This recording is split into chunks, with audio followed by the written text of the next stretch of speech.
इस फिल्म की शुरुआत में एक लड़की कैटरीना को दिखाया जाता है जो अपने कमरे में बैठी होती है और वो अपने कमरे में बैठकर कुछ सोच रही होती है। तभी वहाँ उसकी माँ आ जाती है और कैटरीना से पूछती है कि आखिरकार क्या बात है। कैटरीना कोई जवाब नहीं देती और वहाँ से चली जाती है। अब रात हो जाती है। कैटरीना नाइट क्लब जाती है जहाँ वो जाकर डांस कर रही होती है। डांस करते करते उसकी नज़र एक लड़के पर पड़ती है। वो लड़का उसे बहुत ज़्यादा पसंद आ जाता है। कैटरीना उस लड़के को सेड्यूस करती है और अपने साथ बाथरूम में ले जाती है जहाँ कैटरीना उस लड़के को उसके साथ सेक्स करने को कहती है। लड़का अपने पॉकेट से कॉन्डम निकालता है लेकिन कैटरीना कहती है कि वो बिना कॉन्डम के साथ ही सेक्स करना चाहती है और इसके बाद उन दोनों के बीच सेक्स होता है। दूसरे दिन कैटरीना एक और मर्द के तलाश में बुक शॉप में चली जाती है जहाँ कई सारे लड़के उस कैटरीना को घूर रहे होते हैं। लेकिन कैटरीना को एक बूढ़ा इंसान बहुत ज्यादा पसंद आ जाता है। वो उस बूढ़े इंसान को अपने साथ सेक्स करने को कहती है। दोनों एक कोने में चले जाते हैं जहाँ बूढ़ा इंसान कैटरीना को छूना शुरू कर देता है और कैटरीना उसके साथ सेक्स करने को कहती है। बूढ़ा इंसान भी अपने पॉकेट से कॉन्डम निकालता है लेकिन कैटरीना उसे कॉन्डम यूज करने को मना करती है और बूढ़ा इंसान भी कैटरीना के साथ सेक्स करता है। कैटरीना एक बार फिर अपने घर में आती है जहाँ वो अपने सारे कपड़े उतार देती है और अपने बेड पर बैठकर कुछ सोचती है और रात को फिर वो एक सुनसान रास्ते पर निकल जाती है। कैटरीना रात को एक सुनसान सड़क पर चली जाती है जहाँ वो अपने सामने आते हुए एक गाड़ी को देखती है। हाथ देखकर उस गाड़ी को रुकवाती है। उस गाड़ी में 3 लड़के होते हैं। कैटरीना उन लड़कों को कहती है कि अभी हाल फिलहाल में उसका ब्रेकअप उसके बॉयफ्रेंड के साथ हो गया है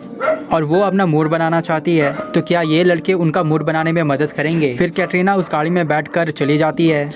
गाड़ी थोड़ी देर बाद एक सुनसान इलाके में जाकर रुकती है जहाँ कैटरीना उस गाड़ी से बाहर निकलती है और गाड़ी के सामने जाकर खड़ी हो जाती है और अपना अंडरगारमेंट खोल देती है। अब ये देख जो तीनों लड़के होते हैं वो अपनी गाड़ी से उतरते हैं और कैटरीना के पास जाकर खड़े हो जाते हैं। कैटरीना इन तीनों लड़कों में से एक लड़के को अपने पास बुलाती है ताकि उसके साथ वो सेक्स कर सके। लेकिन जिस लड़के को कैटरीना चुनती है वो लड़का कैटरीना के साथ सेक्स नहीं करना चाहता, तो दूसरा लड़का वहाँ आ जाता है और कैटरीना के साथ जमकर सेक्स करता है। इसके बाद कैटरीना वहाँ से निकल जाती है और अपने घर आ जाती है। कैटरीना जब अपने कमरे के बेड के ऊपर बैठी होती है तभी उसे एक डॉक्टर का कॉल आता है और इस कॉल को सुनकर कैटरीना बहुत ज्यादा शॉक में आ जाती है जहाँ डॉक्टर बताते हैं कि कैटरीना को कोई एड्स का बीमारी नहीं था, वो पूरी तरीके से नॉर्मल थी। इसे सुनते ही कैटरीना शॉक में आ जाती है क्योंकि उसे लगता है कि उसे एड्स की बीमारी हो चुकी है और इसी चलते वो सारे लोगों के साथ सेक्स करती रहती है। लेकिन आखिरकार ये सवाल आता है कि कैटरीना ने सारे लड़कों के साथ सेक्स क्यों किया। तो इसके पीछे का रीजन ये था कि कैटरीना मरते मरते भी अपने साथ उन लोगों को भी मारना चाहती थी जो समाज में औरतों की इज्जत नहीं करते